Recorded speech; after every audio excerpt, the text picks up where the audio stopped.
बिस्मिल्लाहिर्रहमानिर्रहीम। अस्सलाम वालेकुम नाजरीन, आप यूट्यूब चैनल देख रहे हैं, मैं इमरान खान। नाजरीन, सबसे पहले तो एक मरतबा फिर वही कट्टा खोल दिया गया, क्योंकि नवाज शरीफ को अब नज़र आ रहा है कि दोबारा पाकिस्तान में इलेक्शन आ सकते हैं। नवाज शरीफ ने अपने लोगों से मुलाकात भी की है, उस पर नजम सेठी का एक स्टेटमेंट है, वहाँ से हम बात शुरू कर लेते हैं। नजम सेठी, क्योंकि आप जानते हैं नवाज शरीफ के बहुत करीब है, एक ही कश्ती में लेटे भी हुए हैं माजी में, और बड़ी इनकी मुलाकातें भी रहती हैं आपस में, तो इनके फैमिली किस्म के ताल्लुकात हैं। पहले नहीं हुआ करते थे, लेकिन गुज़िश्ता एक डेढ़ दहाई से इनके बड़े अच्छे ताल्लुकात चल रहे हैं। तो इसमें नजम सेठी ने कहा कि अवाम तपी हुई है, नून लीग का ग्राफ लगातार गिर रहा है, मियाँ साहब सख्त परेशान है, वो IMF के सख्त खिलाफ हैं, मगर मजबूरी है। अब IMF के खिलाफ है तो फिर IMF से पैसा क्यों लेते हैं आपने तो रिकॉर्ड कर्जे ले लिए, मजबूरी है। मियाँ साहब ने इजलास बुलाया कि अवाम से ताल्लुकात बेहतर रखें, वोट बैंक पक्का करें, किसी भी वक्त कुछ भी हो सकता है। अब तो साबिक secretary election commission Kanwar Dilshad ने भी इलेक्शन की बात की है। वैसे वो लोग तो ये भी कह रहे हैं कि फील्ड मार्शल आसिम मुनीर सदर पाकिस्तान बनना चाहते हैं। देखिए, पूरा मुल्क तो आसिम मुनीर साहब के कंट्रोल में है, तो वो सदर पाकिस्तान क्यों बनना चाहते हैं? कभी आपने ये सोचा? मैं आपको बताता हूं कि क्यों बनना चाहते हैं। ये बड़ी सादी सी बात है। आसिम मुनीर साहब कुछ भी कर लें, पाकिस्तान को जितना मर्जी कंट्रोल कर लें, डोनाल्ड ट्रंप से जितनी मर्जी तारीफें करवा लें, लेकिन उन्हें आलमी सतह पे मुहज़्ज़ब ममालिक में कभी भी एक सरकारी मुलाजिम से ज्यादा प्रोटोकॉल नहीं मिलेगा। यह चीज तकलीफ देती है। जब अपने मुल्क के अंदर आप मौजूद होते हैं तो आपके लिए हर चीज रुक जाती है। सदर पाकिस्तान की गाड़ियां भी रोक कर आपको गुजारा जाता है। वजीर आजम जो है वो आपके जूते पॉलिश करता है दिन रात, और आपके कहने के ऊपर हां बोलता है, आपके कहने के ऊपर ना बोलता है। और जैसे ही आप पाकिस्तान से बाहर जाते हैं तो आपकी हैसियत एक सिक्योरिटी गार्ड जैसी हो जाती है कि ये सरकारी मुलाजिम है। यूरोप में आप चले जाते हैं तो आपको सरबराह मुमलिकत वाला प्रोटोकॉल नहीं मिलता, क्योंकि आप पाकिस्तान में जितना मर्जी गंद मार लें, यूरोप में, अमेरिका में, बाकी ममालिक में जब आप वहां जाते हैं तो वो आपको वैसे ही ट्रीट करते हैं जैसे एक सरकारी मुलाजिम का प्रोटोकॉल है। तो ये दिल में ख्वाहिश तो जागती है ना कि इतना सारा कुछ करने के बाद भी मुझे वो इज्जत नहीं मिलती जो ये इसको मिलती है, आसिफ अली जरदारी को या शहबाज शरीफ को। तो अगर एक आईनी ओहदा साथ में लग जाए, वैसे तो इन्होंने अपना ओहदा भी आईनी कर लिया कि अब अगर आर्मी चीफ को आपने हटाना है तो आपको 2/3 अक्सरियत चाहिए होगी। वैसे ये भी एक मजाक है, ये तो वजीर आजम का अपना इख्तियार है कि वो जब चाहे आर्मी चीफ को तब्दील कर दे। अभी अमेरिका के अंदर उनके वजीर जंग ने, पीट हेग्सेथ ने, वो अपना चीफ उन्होंने बदल दिया। किसी ने, अपोजिशन ने, हुकूमत ने, किसी ने आवाज ही नहीं उठाई। उन्होंने कहा ठीक है भाई, इसका इस्तेहकाक है, इसने बदल दिया। पाकिस्तान में आर्मी चीफ इतने डरे हुए हैं कि उन्होंने अपने आप को मजबूत करने के लिए एक तरीकाकार अडॉप्ट किया और अब अपने आप को एक आईनी किस्म का बंदा बना लिया कि आप 2/3 अक्सरियत के बगैर आप मुझे नहीं हटा सकते मेरी सीट पे से। तो कभी के दिन लंबे और कभी की रातें। तो मामला यह है कि वो बनना तो चाहते हैं सदर, आर्मी चीफ भी सदर बनना चाहते हैं। अब जो एक और खबर है कि 28वीं आईनी तरमीम आ रही है। ये जो 28वीं आईनी तरमीम है, इन सबको डर है कि अगर इलेक्शन आ गए तो इसको अगर हमने तब्दील ना किया हुआ ना तो इलेक्शन में हम फारग हो जाएंगे। अब सारे अपना अपना अंदाजा लगा रहे हैं कि हम इसमें क्या हासिल कर सकते हैं। यानी मिलिट्री एस्टेब्लिशमेंट या आसिम मुनीर साहब बैठ के ये देख रहे हैं कि मैं 28वीं आईनी तरमीम में क्या कुछ हासिल कर सकता हूं। तो वो अलग अलग ऑप्शन पे गौर कर रहे हैं।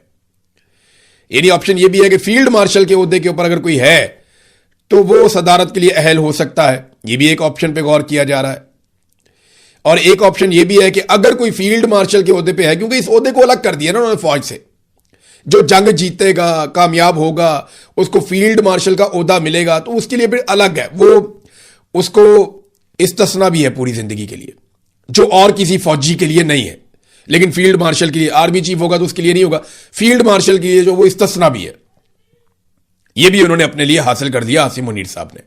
तो वो सदारत के अब ख्वाब देखना शुरू हो गए। उनके दिमाग में अपनी चीजें चल रही हैं। हमने 18वीं आईनी तरमीम कैसे खत्म करनी है, हमने सूबों के इख्तियारात कैसे लेने हैं, हमने पाकिस्तान को ज्यादा काबू कैसे करना है।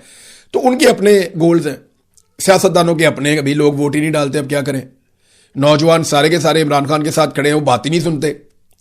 उनको बात यहां से समझाओ, वहां से वो नहीं समझते, दूसरी तरफ समझाओ वो अगली बात कर देते हैं। नौजवानों के सवालात के जवाबात है नहीं। अब करें क्या, जाएं किधर? तो ये एक तजवीज़ जनाब, ये राणा सनाउल्लाह साहब ने एक मरतबा फिर वो टॉक शो में बात कर रहे थे, सलीम साफी साहब से गालिबन मैंने सुना वो क्लिप। तो हुकूमत इसके ऊपर पहले भी कह चुकी है, अब भी कह रही है कि हम वोटर की जो उम्र है वो 25 साल तक ले जाएंगे, यानी जो 18 साल से लेकर 25 साल तक के बीच में 60 साल का एक गैप है वो हम निकाल देंगे। 25 साल का वोटर कर देंगे तो करोड़ों वोटर बाहर करने की कोशिश है। अब नए वोटर जो बन रहे हैं उनसे भी जान छुड़वा लेंगे ये, तो क्या उसके बाद ये इलेक्शन जीत जाएंगे? तो मेरा सादा जवाब ये है कि कोई फर्क नहीं पड़ेगा ज्यादा, क्योंकि 25 साल से नीचे हो या ऊपर हो, कहानी एक ही चल रही है।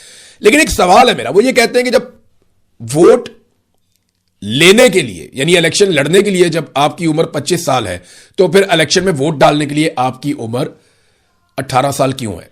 ये सवाल राणा सनाउल्लाह साहब ने पूछा। तो मिच्योर होना चाहिए बंदे को। तो मेरा सादा सादा इसके ऊपर सवाल यह है कि 17 साल का लड़का फौज में भर्ती हो जाता है, सेकंड लेफ्टिनेंट, और वो मुल्क की हिफाजत की अहम तरीन जिम्मेदारी उसको दे दी जाती है, वो भी आप 25 साल कर दें। फिर जो लेक्चरर भर्ती होता है, जो अगली कौम की तरबियत करता है, 17वें ग्रेड के अंदर चला जाता है, वो 21 साल की उम्र में हो जाता है, वो भी आप 25 साल कर दें। फिर जो आपका सीएसएस का एग्जाम है, वहां पे जो सीएसएस करके ऑफिसर आके भर्ती हो जाते हैं, जो अहम तरीन सरकारी ड्यूटीज करते हैं और बहुत बड़ी रिस्पॉन्सिबिलिटी उन्हें मिलती है, वो उम्र 21 साल है। फिर अगर आपने सिविल जज बनना है, आप इम्तिहान में जाते हैं, आप जज बनते हैं, 22 साल की उम्र में आप जज बन जाते हैं और आप लोगों के फैसले करते हैं बैठ के, अहम तरीन फैसले, 22 साल। तो वोटर 25 साल का क्यों? ये सवाल जो है ना, पूरी दुनिया में लोग वोटर की उम्र कम कर रहे हैं, 17 साल, इससे नीचे लेकर जाना चाह रहे हैं।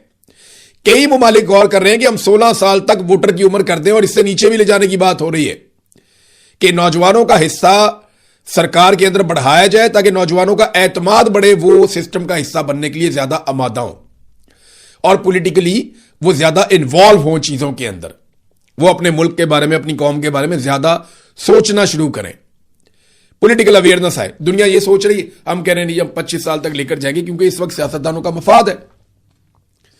इलेक्शन जीतने के लिए पाकिस्तान की मिलिट्री एस्टेब्लिशमेंट और उनके साथ मिली हुई जमातें, ये किसी भी लेवल तक जाएंगे। मैं आज की बात कर रहा हूं, हो सकता है कल एक दिन आए कि नवाज शरीफ फौज के खिलाफ खड़ा हो जाए। वैसे तो मुश्किल ही लगता है, क्योंकि नवाज शरीफ जब भी फौज के खिलाफ खड़ा हुआ या फौजी मुदाखलत के खिलाफ खड़ा हुआ, नवाज शरीफ अपनी जाती पॉलिटिक्स के लिए खड़ा हुआ, पाकिस्तान के लिए कभी नहीं खड़ा हुआ।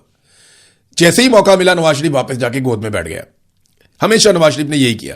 अब आजाद कश्मीर और गिलगित बल्तिस्तान का इलेक्शन है, एस्टेब्लिशमेंट के लिए दर्द सर बने हुए, हर हाल में वो चाहते हैं कि इलेक्शन जीतना है, क्योंकि उन्हें यही टारगेट दिया गया है कि आजाद कश्मीर और गिलगित बल्तिस्तान किसी सूरत हार नहीं सकते।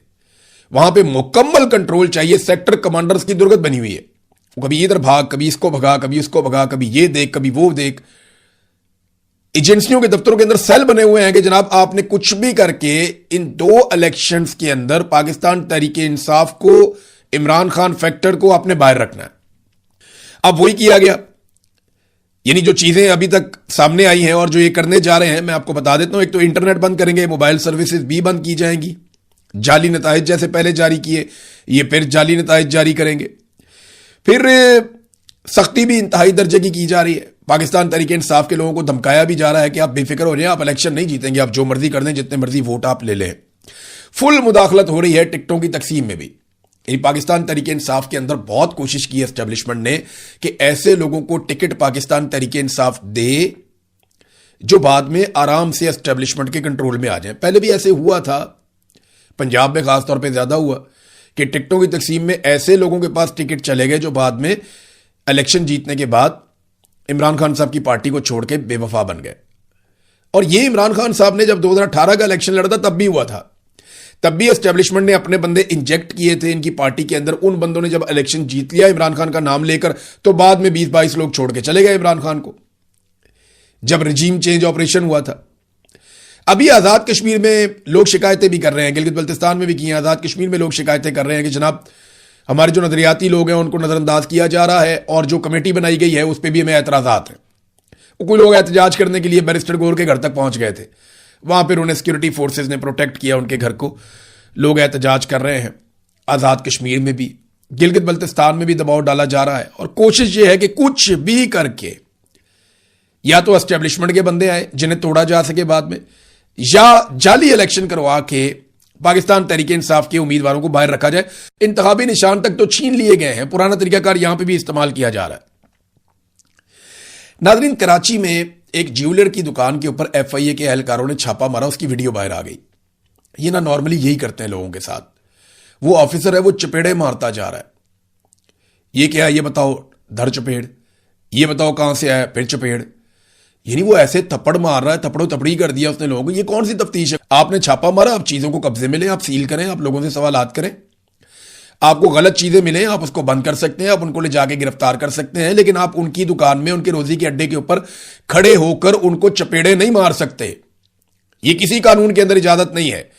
और पूरी वीडियो के अंदर किसी जगह पे नहीं दिखाया गया कि वो मुजामत कर रहे हैं या बदतमीजी कर रहे हैं या वो धक्के दे रहे हैं या उन्होंने कॉपरेशन ना की हो। ऐसी कोई चीज पूरी वीडियो में नहीं दिखाई गई, लेकिन वो एफआईए का इंस्पेक्टर थप्पड़ मारता जा रहा है। वो वीडियो ना निकलती तो किसी को पता ही नहीं चलता और होता ही कुछ ना, ये जलील हो जाते। उनके वालिद को लड़कों के सामने उन्होंने चपेड़े मारी। मुझे बताएं कि ये नौजवान पाकिस्तान में काम करना चाहेंगे? क्या आप किसी के वालिद को उसके बच्चे के सामने, जवान बच्चे के सामने आप थप्पड़ मारते हैं तो आपको लगता है कि वो कानून का एहतराम करेगा? आपको लगता है वो कानून से खुश होगा? ये तो शुक्र है ये केस ही अलग है। यहां पे सीसीटीवी फुटेज निकल आई, सोशल मीडिया पे वायरल हो गया, ऑफिसर को सजा हो जाएगी। लेकिन मेरा सवाल यह है कि आम तौर पे जो आप ये करते हैं, किसी भी बाप को उसके बच्चों के सामने जलील करते हैं, तो वो बच्चा रियासत के बारे में और रियासती इदारों के बारे में क्या सोचता है? पाकिस्तान में ना बहुत बड़ी तब्दीली की जरूरत है। ये चीजें ठीक नहीं होंगी ना तो पाकिस्तान के लोग पाकिस्तान के इदारों से नफरत करते चले जाएंगे। नाजरीन, पंजाब के बारे में हमने आपको खबरदार किया था और बार बार किया था कि इनकी जो पॉलिसीज हैं उनकी वजह से किसान तबाह बर्बाद हो रहा है। और अब हुकूमत ने एतराफ करना शुरू कर दिया कि 12 से 15% तक गंदम का शॉर्टफॉल हो सकता है पंजाब में। ये बहुत बड़ा शॉर्टफॉल है, अब बाहर से गंदम मंगवानी पड़ेगी। और पंजाब ने रस्ते सारे बंद कर दिए, किसी और सूबे में गंदम ना जाए। देखिए, खैबर पख्तूनख्वा बिजली पैदा करता है, उन्होंने तो रास्ता बंद नहीं किया, पूरे पाकिस्तान में बिजली जा रही है। बलूचिस्तान गैस पैदा करता है, उन्होंने तो रास्ता बंद नहीं किया, पूरे पाकिस्तान में गैस जा रही है। सिंध जो है वो तजारती रास्ते खोलता है, उन्होंने तो रास्ता बंद नहीं किया, पूरे पाकिस्तान में तजारत हो रही है, बंदरगाहें उनके पास है। और पंजाब में गंदम और सब्जियां पैदा होती हैं, बाकी चीजें। अब इन्होंने रास्ता बंद कर दिया कि जी हम गंदम की तरसील नहीं देंगे खैबर पख्तूनख्वा को। ये कितनी बड़ी ज्यादती है। अगर वो बिजली बंद करेंगे तो ये कहेंगे वफाक को खतरा है, और ये गंदम बंद कर दें तो ये कहते हैं जनाब हमारा शॉर्टफॉल आ रहा है। तो हम पहले बता रहे थे कि इन्होंने इतनी कीमतें बढ़ा दी हैं खाद की, यूरिया की, डीएपी की, कि अब किसान अफोर्ड नहीं कर सकता। और इन्होंने किसान को इतनी मार मारी पिछले साल के किसान अब चीजें खरीद नहीं पा रहा और वो गंदम की पैदावार कम होती हुई देख रहा है। 12 से 15% का शॉर्टफॉल बताया गया है। अब पाकिस्तान तहरीक इंसाफ ने एक डाटा जारी किया। देखिए, ये डाटा इसलिए जारी किया कि अभी हाल ही में मैंने आपको बताया कि पाकिस्तान की मिलिट्री एस्टेब्लिशमेंट ने एक एजेंसी के दफ्तर में बुलाकर सहाफियों को खबरदार किया कि आपने तकाबली जायजा नहीं लेना। तकाबली जायजा कहते हैं कि इमरान खान के दौर का मौजूदा दौर के साथ मवाजना करना। इस पे उन्होंने मना किया। उन्होंने कहा यह आपने नहीं करना, आपने हमारा मवाजना करना है तो आप हमारी हुकूमत के साथ कर लें, पिछले साल के साथ कर लें कि हम पिछले साल से कितने बेहतर हैं या कितने बुरे हैं। इमरान खान के दौर से ना करें, वो दौर और था, ये दौर और है, वो हालात और थे, ये हालात और है। क्यों जी? मवाजना जब होता है तो दो अलग अलग हुकूमतों में ही होता है ना। आपकी हुकूमत की नालायकी का मुकाबला आपकी हुकूमत की अगले साल की नालायकी से क्यों करें? आपने तो इमरान खान की हुकूमत गिराई थी ये कहते हुए कि नालायक हैं ये लोग, इनसे मईशत नहीं चल रही, इन्होंने मुल्क को बर्बाद कर दिया, तो आप अपनी हुकूमत ले आए। तो अब जो आदादोशुमार तहरीक इंसाफ ने जारी किए, मैं आपको पढ़ के सुना देता हूं। सोना यूरिया, ये खाद है जी, इमरान खान के दौर में 2011 रुपए की और आज है 4628 रुपए की, दुगने से ज्यादा कीमत। अच्छा जी, di ammonium phosphate DAP, Imran Khan साहब के दौरे हुकूमत में 9273 रुपए की, आज 15658 रुपए की, इजाफा हुआ 6385 का। किसान बेचारा कहां से लेकर डाले? सीमेंट, हालांकि अभी रियल स्टेट का जो कारोबार है पाकिस्तान में काफी नीचे गया है, लोग बेचारे किराए नहीं दे पा रहे घरों के, अपने घर कैसे लोग बनाएंगे। तो 50 किलो वाला जो सीमेंट का बैग है इमरान खान के दौर में 865 रुपए का था, ये कहते थे बहुत महंगा है, और आज वो 1530 रुपए का है। नवाज शरीफ के दौर में 665 रुपए का इजाफा किया गया, लगभग 80% तक इजाफा हुआ, दुगना हो गया। सीमेंट भी महंगा कर दिया। गैस के जो चार्जेस हैं 3.3719, ये इसकी एक पैमाना होता है गैस को नापने का। तो ये जो जितनी गैस इमरान खान साहब के दौर में 142 रुपए में मिलती थी ना आपको, जितनी गैस इमरान खान साहब के दौर में आपको 142 रुपए की मिलती थी, उतनी गैस आज के दौर में आपको 2567 रुपए की मिलती है। लगभग 20 गुना इजाफा किया। 20 से आप जरब देते हैं, इतना इजाफा इन्होंने कर दिया गैस की कीमतों में। एलपीजी सिलेंडर, ये जो 11.67 किलो वाला होता है बड़े साइज का, ये इमरान खान के दौर में 2400 रुपए का था, आज 4800 रुपए का है, दुगनी कीमत हो गई। 2425 का था, आज 4795 का है, दुगनी कीमत। पेट्रोल इमरान खान के दौर में 150 का था, आज 410 का है, लगभग 260 रुपए का इजाफा। डीजल 144 का था, आज 410 का है, इजाफा लगभग 265 रुपए का। ये इन्होंने पाकिस्तान के साथ किया और ये तकाबली जायजा है, इसके ऊपर हमें बार बार नजर रखनी चाहिए, क्योंकि जिस काम से पाकिस्तान की मिलिट्री एस्टेब्लिशमेंट मना करे वो काम जरूर करना चाहिए, क्योंकि उन्होंने हमेशा पाकिस्तान का नुकसान किया है, हमेशा पाकिस्तान का नुकसान किया है।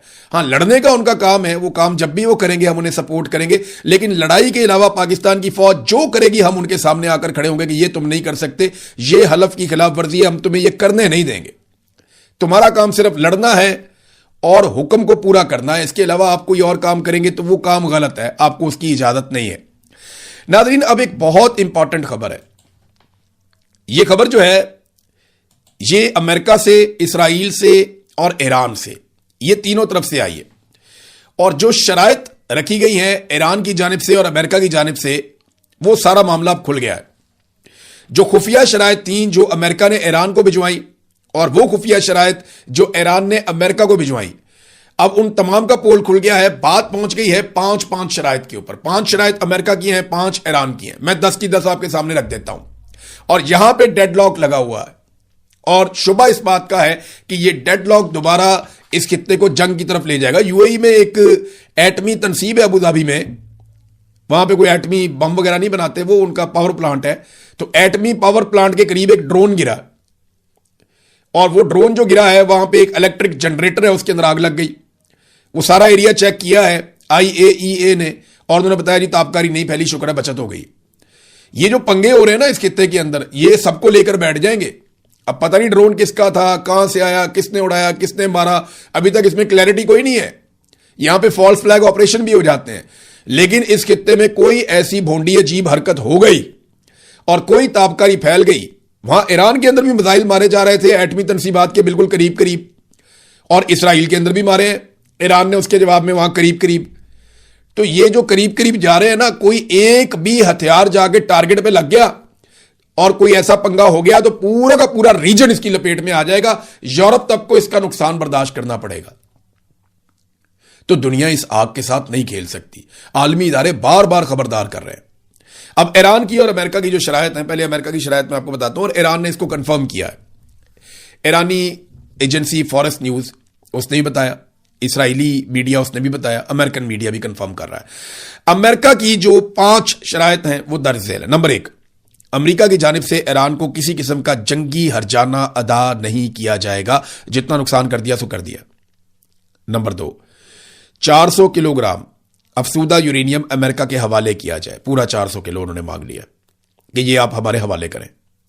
नंबर 3, सिर्फ ईरानी एक जौहरी तनसीब बरकरार रख सकते हैं कि आप एक एटॉमिक साइट जो है वो रख सकते हैं, और वो भी आप एनर्जी के पर्पस के लिए कर सकते हैं, आप एटमी धमाका नहीं कर सकते।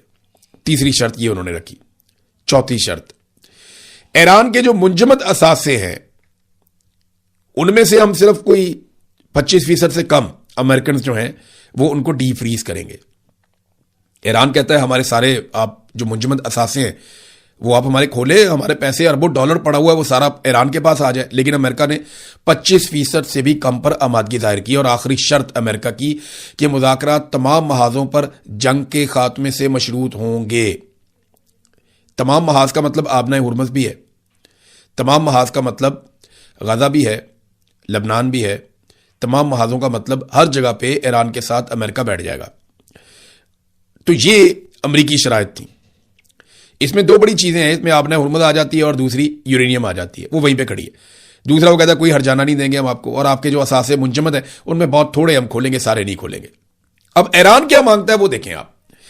ईरान ने कहा जी तमाम महाजों पर, खासतौर पर लबनान में जंग का खात्मा, एक तो सारी तरफ जंग का आप फौरी तौर पर खात्मा करें। नंबर 2, ईरान पर जितनी पाबंदियां हैं उन तमाम पाबंदियों का खात्मा। नंबर 3, ईरान के मुंजमद असासों की वापसी, यानी सारे असासे में वापस दिए जाएं। नंबर 4, ईरान को जंगी हर्जाने की अदायगी। वो कहते हैं जी हर्जाना दो जो हमें मार कुटाई की है आपने, हमारे बच्चे शहीद किए हैं, खवातीन शहीद किए हैं, लीडर मारे हैं, और जितनी बिल्डिंग्स और जो कुछ आपने हमारी तनसीबात के ऊपर अटैक किया, प्लांट्स के ऊपर अटैक किया, पैसे भरो। ये अब ईरान कह रहा है। और आखिरी वो कहते हैं जी आबनाए हुर्मुज़ पर ईरान की खुद मुख्तारी को तस्लीम किया जाए। ये नादरीन तस्दीक हो गई है हर तरफ से। तो डोनाल्ड ट्रंप अपनी धमकियां लगा रहे हैं, ईरान भी धमकियां लगा रहा है। ईरान ने बल्कि एक स्टेटमेंट जारी किया वार्निंग वाला, और उसमें कैटेगोरिकली ईरान ने कहा कि दोबारा हमले की सूरत में ईरान का रद्दअमल ज्यादा जारहाना और हैरानकुन होगा। ये ईरानी मुसल्लह फौज के तर्जुमान ने यह स्टेटमेंट दिया है। इसके अलावा ईरानी सरकारी टीवी के ऊपर मैं देख रहा था कि पीके मशीन गन, ये पट्टे के साथ चलती हैं, इसमें बुलेट्स आती हैं, बहुत दूर तक ये मार करती है, बड़ी हैवी गन है, फौजी इसको इस्तेमाल करते हैं, बाद औक़ात इसको हेलीकॉप्टर के खिलाफ भी इस्तेमाल किया जाता है, या अगर कोई तैयारा निचली परवाज कर रहा है, कोई जिस तरह ये आपके होते हैं C-130 टाइप के, इनको भी आप अटैक कर सकते हैं। हाँ, फाइटर जेट से तो आप नहीं लड़ सकते इस गन के साथ, लेकिन आप बड़ी शानदार लड़ाई लड़ सकते हैं अगर ये गन आपके पास है तो। नॉर्मली लोग इसको गाड़ी के ऊपर फिट कर देते हैं, या इस गन को जो है वो हाथ में उठाकर भी चलाते हैं जो जरा ताकतवर जिस्म के लोग होते हैं। तो ये पीके मशीन गन जो है, इसके इस्तेमाल का तरीका ईरान के सरकारी टीवी पर खड़े होकर ईरानी फौजी सिखा रहे हैं। मतलब क्या है, वो अपनी कौम को तैयार कर रहे हैं कि सीख लो, ये बंदूकें आपको मिल जाएंगी, क्योंकि ईरान ये बंदूकें बहुत सारी खुद बनाता है और उनकी गोलियां भी खुद बनाता है। तो उनके पास इतना एमुनेशन है कि कोई सोच भी नहीं सकता। जिन्होंने इतने मिसाइल बनाए उन्होंने कितनी गोलियां बनाई होंगी, जरा सोचें इसके बारे में, और कितने सालों से वो बना रहे हैं। और ये कैलिबर उनके पास पिछली कितनी दहाइयों से है, तो इस कैलिबर की उनके पास जो है ना वो करोड़ों अरबों गोलियां पड़ी हुई होंगी। तो गोलियां उनके पास हैं, बंदूकें उन्होंने बेशुमार रखी हुई हैं, वो पब्लिक में बांट देंगे अगर जमीनी लड़ाई शुरू हुई तो ये दुनिया, ये पूरा खित्ता एक अजीबोगरीब सूरत हाल का शिकार हो जाएगा। ये बात अमेरिका को समझनी पड़ेगी, लेकिन ट्रंप को अपनी सियासी मौत नजर आ रही है। अब वो वहां से कैसे बचे? ट्रंप की हालत ना पाकिस्तानी एस्टेब्लिशमेंट वाली हो गई। आसिम मुनीर साहब को पता है कि मैं सीधे और कानूनी रास्ते पे चलता हूं ना तो बेड़ा ही गर्क है, ना मैं बचूंगा ना ये सारे मेरे टाउट्स बचेंगे। इसी तरह अमेरिका और डोनाल्ड ट्रंप भी ये जानते हैं इस वक्त कि फेस सेविंग ना मिली तो हम फारग हैं। अब तक के लिए इतने, अपना ख्याल रखिएगा, अपने इस चैनल का भी। अल्लाह हाफिज़।